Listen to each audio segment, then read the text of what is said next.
ನಮಸ್ಕಾರ ವೀಕ್ಷಕರೇ, ಹೇಗಿದ್ದಾರೆ ಎಲ್ಲರೂ? ಸ್ವಾಗತ ನನ್ನ ಯೂಟ್ಯೂಬ್ ಚಾನಲ್ಗೆ. ವೀಕ್ಷಕರೇ, ಇವತ್ತಿನ ಒಂದು ಸಂಚಿಕೆಯಲ್ಲಿ ಸೊಸೈಟಿ ಅಕ್ಕಿನ ಉಪಯೋಗಿಸಿಕೊಂಡು ಅತ್ಯಂತ ಮೃದುವಾದ ಮಲ್ಲಿಗೆ ಇಡ್ಲಿನ ಹೇಗೆ ಮಾಡೋದು ಅಂತ ನಾನು ನಿಮಗೆ ಹೇಳ್ಕೊಡ್ತೀನಿ ವೀಕ್ಷಕರೇ.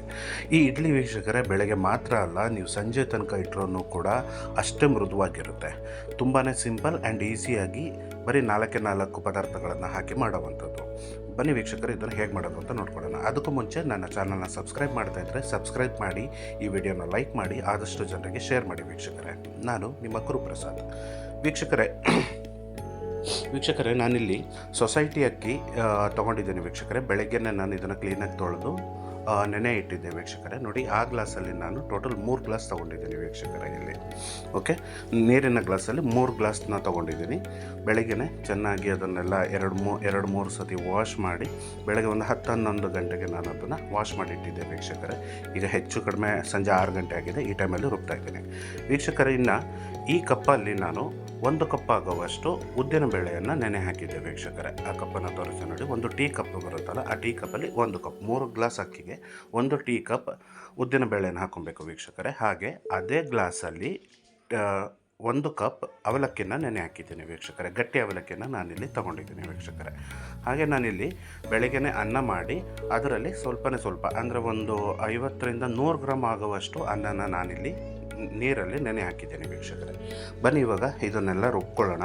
ಇದು ರುಬ್ಕೊಬೇಕಾದ್ರೆ 1 by 1 ಆಗಿ ನಾವು ರುಬ್ಕೊಬೇಕು, ಎಲ್ಲ ಮಿಕ್ಸಾಗಿ ರುಬ್ಕೊಂಬಾರ್ದು ವೀಕ್ಷಕರೇ. ಮೊದಲನೇದಾಗಿ ನಾನಿಲ್ಲಿ ಅನ್ನನ ತಗೊಂಡು ಅದನ್ನು ಕ್ಲೀನಾಗಿ ನುಣ್ಣಗೆ ಮಿಕ್ಸಿಲಿ ಅದನ್ನು ನಾನು ರುಬ್ಕೊತಾ ಇದ್ದೀನಿ ವೀಕ್ಷಕರೇ. ನೋಡಿ, ಈ ರೀತಿ. ಓಕೆ, ಇದನ್ನೆಲ್ಲ ಒಂದು ಬೌಲ್ಗೆ ಸೇರಿಸ್ತಾ ಹೋಗಿ ನೀವು. ಇದಾದಮೇಲೆ ವೀಕ್ಷಕರೇ ನಾನು ಅವಲಕ್ಕಿನ ಇದೇ ಥರ ಸಣ್ಣಗೆ ರುಬ್ಕೊತಾ ಇದ್ದೀನಿ ವೀಕ್ಷಕರೇ. ನೀರಿನ ಪ್ರಮಾಣ ನೋಡಿಕೊಂಡು ಜಾಸ್ತಿ ತೆಳ್ಳಗೆ ಮಾಡ್ಕೊಬೇಡಿ. ಓಕೆ, ಗಟ್ಟಿನೇ ಇರಲಿ. ಇಡ್ಲಿ ಅದಕ್ಕೆ ಬೇಕಾಗಿರೋ ಹಾಗೆ ರುಬ್ಕೊಳ್ಳಿ ವೀಕ್ಷಕರೇ. ಇದಾದಮೇಲೆ ಉದ್ದಿನ ಬೇಳೆಯನ್ನು ಕೂಡ ತಗೊಂಡು ನಾನು ಅದೇ ರೀತಿ ಪೇಸ್ಟ್ ಮಾಡ್ಕೊತಾ ಇದ್ದೀನಿ ವೀಕ್ಷಕರೇ. ಎಲ್ಲನೂ ಕೂಡ ಒಂದೇ ಪಾತ್ರೆಗೆ 1 by 1 ಆಗಿ ಆ್ಯಡ್ ಮಾಡ್ತಾ ಹೋಗಿ ವೀಕ್ಷಕರೇ.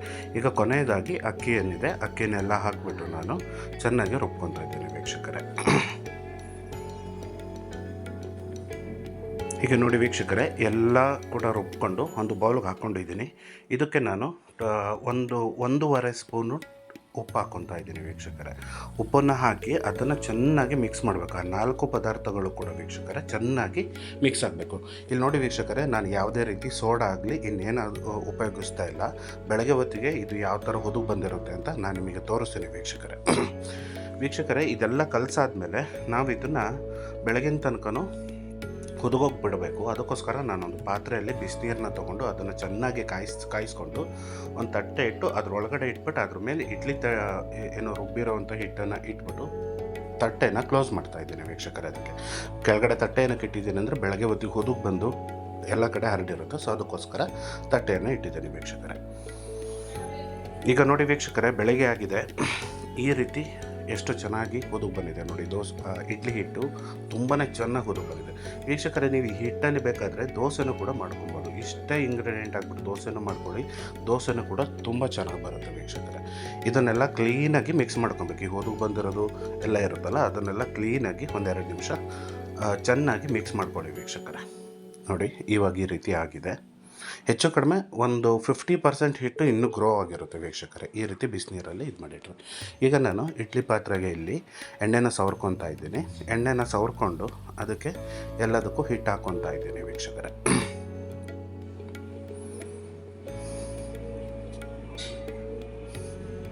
ಇಲ್ಲಿ ನೋಡಿ, ಈ ರೀತಿ ಎಲ್ಲ ಪಾತ್ರೆಗೂ ಕೂಡ ನಾನು ಇಡ್ಲಿ ಹಿಟ್ಟನ್ನು ಹಾಕ್ಕೊಂಡು ಅದನ್ನು ನಾನಿವಾಗ ಅದಕ್ಕೊಂದು ಇಡ್ಲಿ ಕುಕ್ಕರ್ ಇದೆ ನಮ್ಮಲ್ಲಿ, ಅದರೊಳಗೆ ಇಟ್ಬಿಟ್ಟು ನಾನು ಈ ಇಡ್ಲಿನ ಮಾಡೋದಕ್ಕೆ ಇಡ್ತಾಯಿದ್ದೀನಿ ವೀಕ್ಷಕರೇ.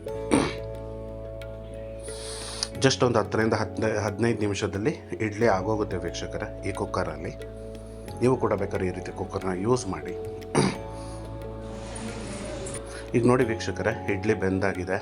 ನೀವೇ ನೋಡ್ತಾ ಇದ್ದೀರಾ ಎಷ್ಟು ಕಲರಿಶ್ ಆಗಿ ಬಂದಿದೆ. ಅದು ಕೂಡ ಸೊಸೈಟಿ ಅಕ್ಕಿ, ಯಾವುದೇ ಥರ ಅಂಗಡೀಲಿ ಇಡ್ಲಿ ಅಕ್ಕಿ ಅಂತ ತೊಗೊಂಡಿಲ್ಲ. ಸೊಸೈಟಿ ಅಕ್ಕಿಲಿ ಮಾಡಿರೋವಂಥದ್ದು ತುಂಬಾ ಮೃದುವಾಗಿ ಬಂದಿದೆ ವೀಕ್ಷಕರೇ. ನೀವು ಇದೇ ನಾನು ಹೇಳಿದ ಕ್ವಾಂಟಿಟಿಯಲ್ಲಿ ಪದಾರ್ಥಗಳನ್ನು ಹಾಕ್ಕೊಂಡು ಇಡ್ಲಿನ ಒಂದ್ಸತಿ ಟ್ರೈ ಮಾಡಿ ವೀಕ್ಷಕರೇ. ಖಂಡಿತವಾಗ್ಲೂ ನಿಮಗೆ ಇಷ್ಟ ಆಗುತ್ತೆ.